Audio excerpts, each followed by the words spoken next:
George Huxley, como vai, George? Considera a cosmologia bíblica a crença que Jesus foi assunto aos céus, né? No caso, aquele assunto que ele ascendeu aos céus. É terraplanista, uma vez que quem escreveu cria que ele... Ah, porra, Tatá, dá baixa a cabeça, Tatá. Não vai me morder, seu filho da puta. Uma vez que quem escreveu ele teria literalmente ido em corpo, né? Cria que ele teria literalmente ido em corpo. Então, Jorge, nossa, você fez umas abreviações aqui, foi meio difícil. Mas, eu sei que muitos teólogos vão discordar, muitos teólogos não gostam da minha interpretação. E outra, eu não sei ler hebraico, eu não sei ler grego, eu não sei muito de exegese. Agora, eu, quando leio a Bíblia... É como eu falei já mais de uma vez. Eu fui um dos primeiros a falar isso. Inclusive, os grupos terraplanistas me agradecem, dizendo que muita gente virou terraplanista por causa daquele meu vídeo.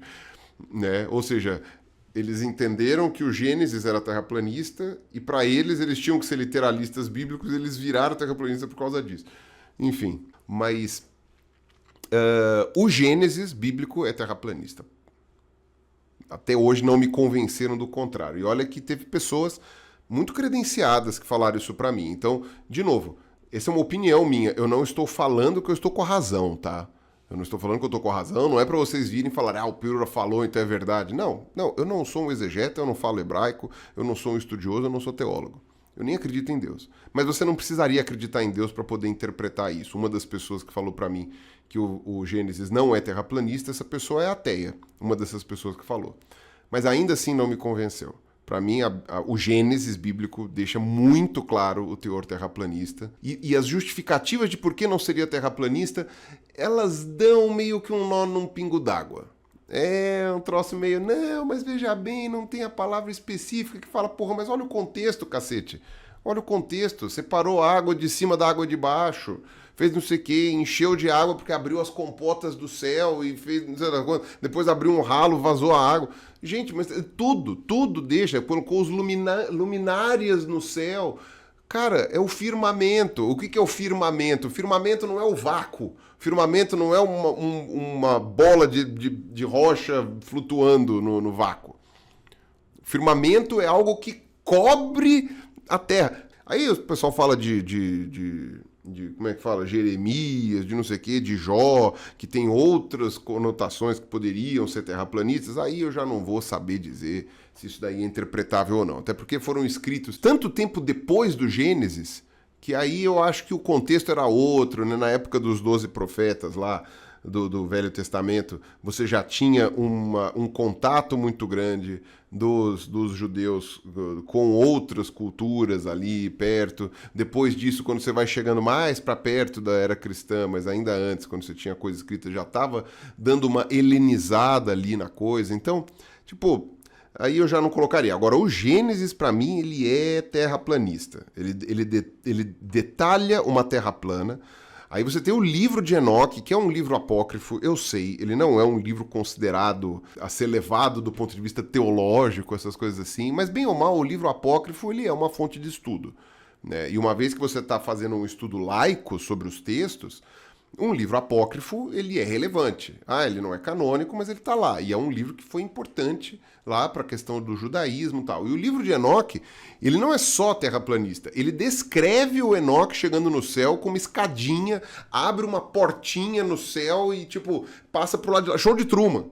Show de Truman. O livro de Enoque é show de Truman. Ele passa, vai pro outro lado e chega lá em cima. Então ele é aberta e declaradamente terraplanista, o livro de Enoque.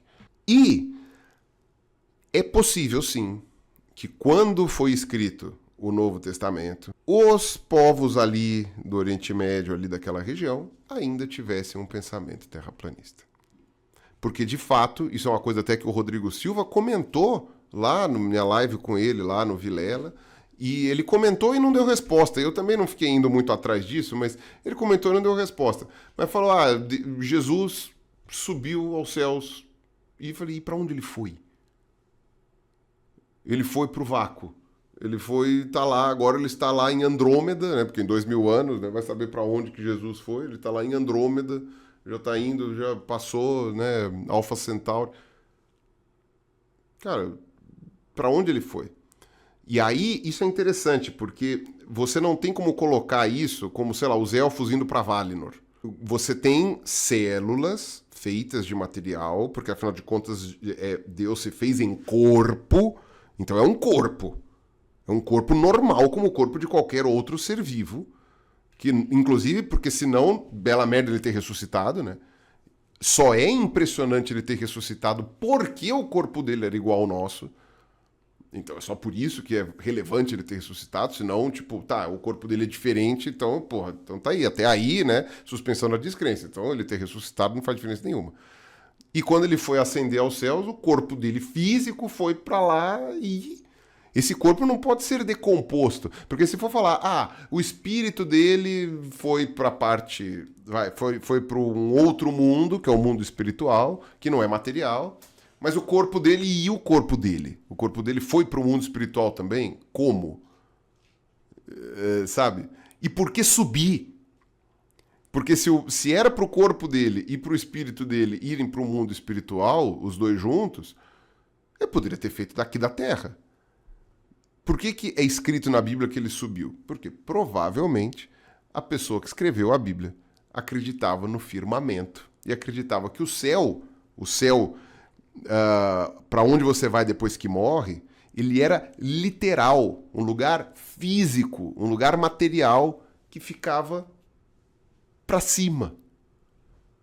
A gente aponta para cima quando vai falar do céu. O céu é o que está em cima da gente. Você vai para o céu. Só que o céu não é nada. O céu é o vácuo, é o fim da atmosfera e ele vai para o nada. Você pode interpretar isso de uma maneira metafórica. É óbvio que você pode. Eu não sou teólogo, como eu falei. Agora, me parece muito óbvio você interpretar literalmente é Jesus indo para, sei lá, tá indo para Marte.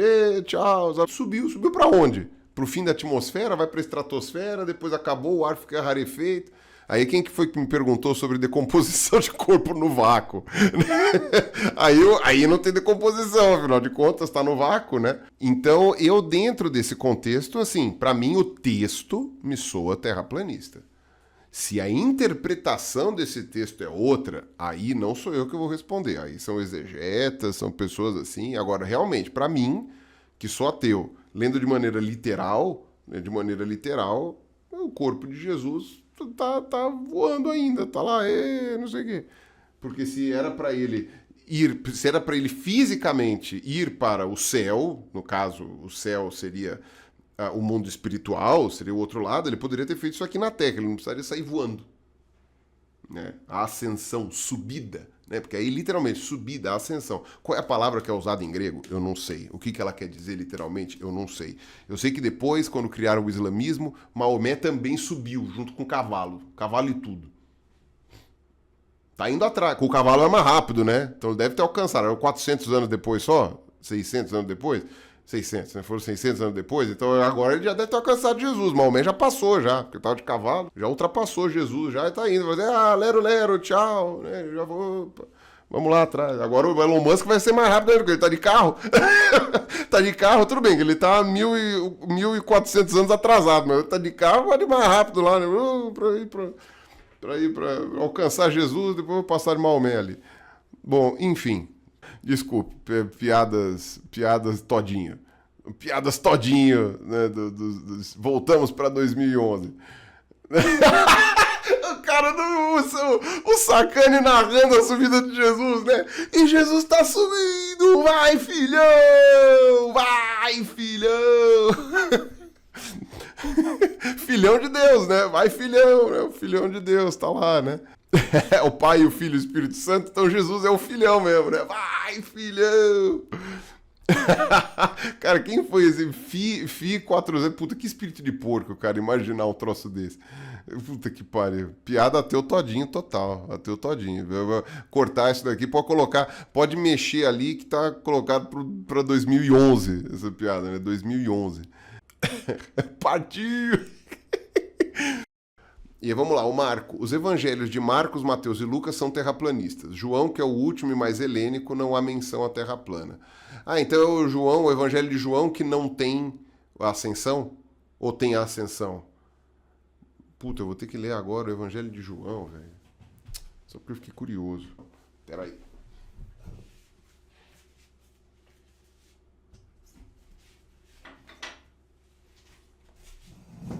Você não se atreva a derrubar tudo, tá? Cara, eu não acredito. O Marco vai me fazer abrir a Bíblia aqui no Lucas, João. Vamos lá, quinto sinal, Jesus não foi para condenar, o povo conhece a voz de Jesus, vamos lá para o final. E a comunidade é testemunha de Jesus ressurreto. Tomé, chamado Gêmeo, que era um dos 12, não estava com eles quando Jesus veio. Os outros discípulos disseram, nós vimos Jesus. Uma semana depois, os discípulos estavam reunidos de novo, dessa vez Tomé estava com eles. Estando fechadas as portas, Jesus entrou. Ah, tá, ainda não foi. Aí, você acreditou porque viu? Felizes os que acreditaram sem ter visto. Para que João escreveu esse evangelho? Jesus realizou diante dos discípulos muitos outros sinais que não estão escritos neste livro. Isso é um troço interessante, né? O livro não está completo. Esses sinais foram escritos para que vocês acreditem que Jesus é o Messias e o Filho de Deus, e para que, acreditando, vocês tenham a vida em seu nome. A missão da comunidade. Jesus apareceu aos discípulos na margem de Tiberíades. Jesus disse para eles, vamos, comam. Nenhum dos discípulos se atreveria a perguntar para quem era ele, pois sabiam que era o Senhor. Jesus se aproximou, tomou o pão e distribuiu para eles. Fez a mesma coisa com o peixe. O apêndice é a coisa do peixe e do pão, a multiplicação. E essa foi a terceira vez que Jesus, ressuscitado dos mortos, apareceu aos discípulos. Quando você vai ficar mais velho, estenderá suas mãos e outro colocará o cinto em você e levará para onde você quer ir. Jesus falou isso aludindo ao tipo de morte com que Pedro iria glorificar a Deus. E Jesus acrescentou, siga-me, sigam meus bons. Pedro virou-se e viu atrás de si outro discípulo que Jesus amava. Aquele outro discípulo é que nunca fica explicado, né? Aquele outro discípulo que Jesus amava. O mesmo que estivera bem perto de Jesus durante a ceia e que havia perguntado, Senhor, quem é que vai traí-lo? O discípulo que Jesus amava era o próprio João, né? Era o João que escreveu, né? Era o mais novinho. Quando Pedro viu aquele discípulo, perguntou a Jesus, Senhor, o que vai acontecer com ele? Jesus respondeu, se eu quero que ele viva até que eu venha, o que é que você tem com isso? Nossa!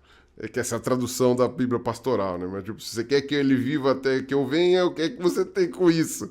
Quanto a você, siga-me. Então correu a notícia entre os irmãos de que aquele discípulo não iria morrer. É porque o João durou muito, né? Porém, Jesus não disse que ele não iria morrer, mas disse, se eu quero que ele viva até que eu venha, o que é que você tem com isso?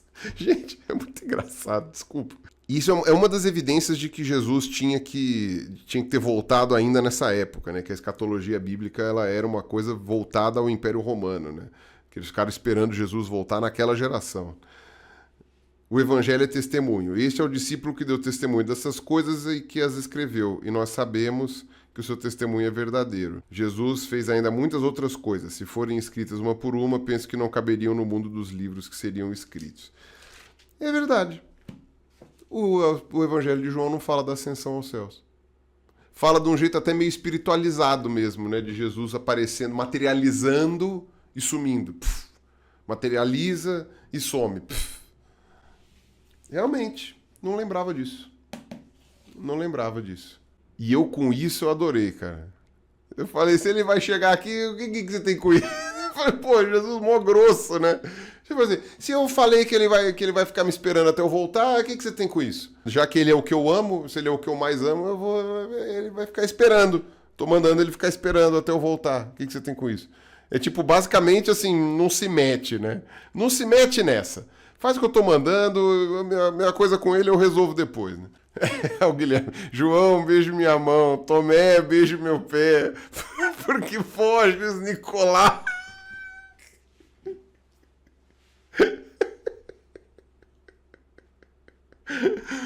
Por que sais da sala, Nicolau? Enfim, chega de zoar o cristianismo. Vamos lá.